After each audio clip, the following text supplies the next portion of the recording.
Hi guys, welcome back to the channel. So today I'm going to be making my grandma's pasta. Now this was her signature dish. She was first generation Italian American. I grew up across the street from her, and this is the dish I remember the most that she made. So I'm going to show you how to make it today. Now, I don't know how authentic this dish actually is. I know my grandma was from northern Italy. So the town they came from was Lucca. And I don't know if this is like a dish that they made in that town. My great grandma like made it up. I really don't know the backstory of this dish. I just know how to make it. So first thing you're gonna wanna do is heat up a pan. Now I'm using a cast iron pan because I like to use cast iron. You don't have to, you can use whatever kind of pan you want to use.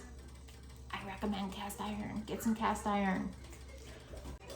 I have my pan set at medium high and I have a pound of ground beef. And I'm gonna throw that in there. You hear the sizzle?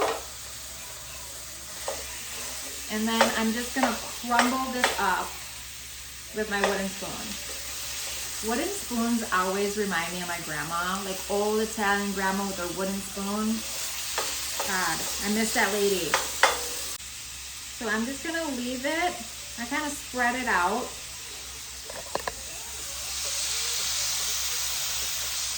And I'm gonna leave it like that till it gets nice and brown on that side. But as it's doing that, I'm gonna just a few pinches of salt and a couple grinds of pepper. And then I'm gonna flip it, and it's got a nice brown color on it. You just wanna crumble it up. The meat is nice and browned, and now I'm just gonna strain off the extra grease in the bottom of the pan because I don't want that. And now I'm gonna take the meat and I'm gonna stick it in a bowl. I'm gonna add the vegetables to the pan. So I have half of a medium onion, 1 celery stalk, and half of a medium carrot.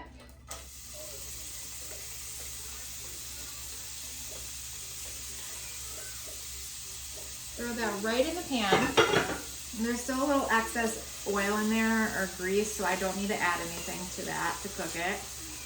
And we're just gonna cook this so it's nice and soft. And you're gonna wanna stir it around. I'm also going to do a pinch of salt and a couple grinds of pepper for the vegetables. Also gonna add butter. My grandma used margarine just because I feel like people then margarine was like the thing, but I'm gonna use good old school butter. I know I'm lactose intolerant, but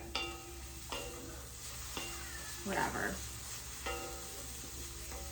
Butter makes everything better, I swear it does. And this was about a tablespoon of butter, I want to say. The mirepoix is getting nice and cooked, so I'm gonna go ahead and add the garlic. Normally I would mince this, but I forgot to mince the garlic ahead of time, so I'm just gonna grate it right in. It's actually a lot faster. 1 clove of garlic.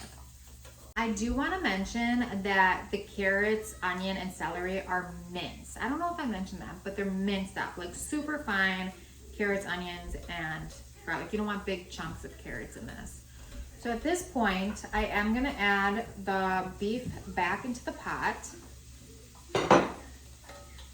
So now that my clove is all ground up, I'm gonna add the clove in there.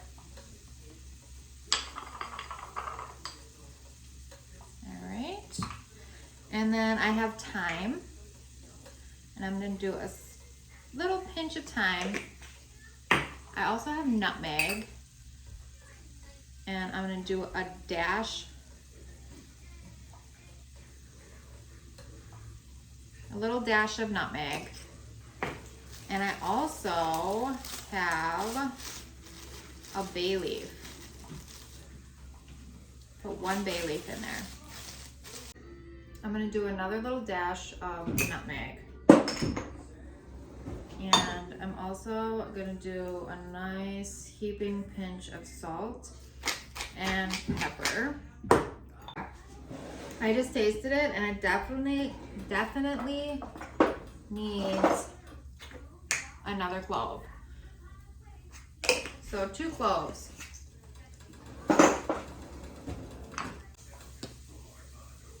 I also forgot it has a little tiny sprinkling of allspice.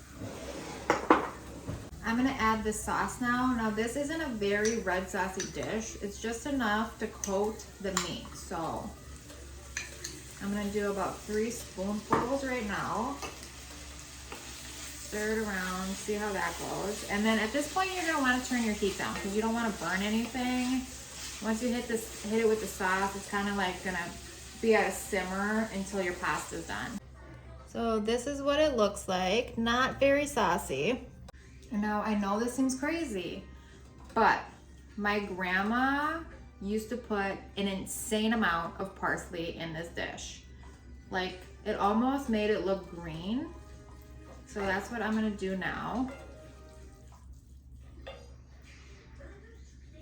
I'm just gonna add a little bit at a time until like I feel it's enough. This was a handful of parsley chopped. Pasta's done cooking and I'm using fusilli. My grandma always used spaghetti, but ideally for me, I would use bucatini for this. I don't know why, I do know why. Bucatini is my favorite pasta. But I'm using fusilli because that's all I had. Just want to add it to the pot and stir it around so all of the nice meaty juiciness gets in between the little grooves of the pasta.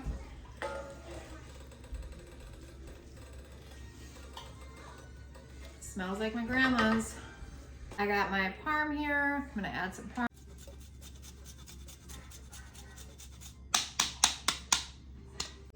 Okay, so now I'm gonna try it.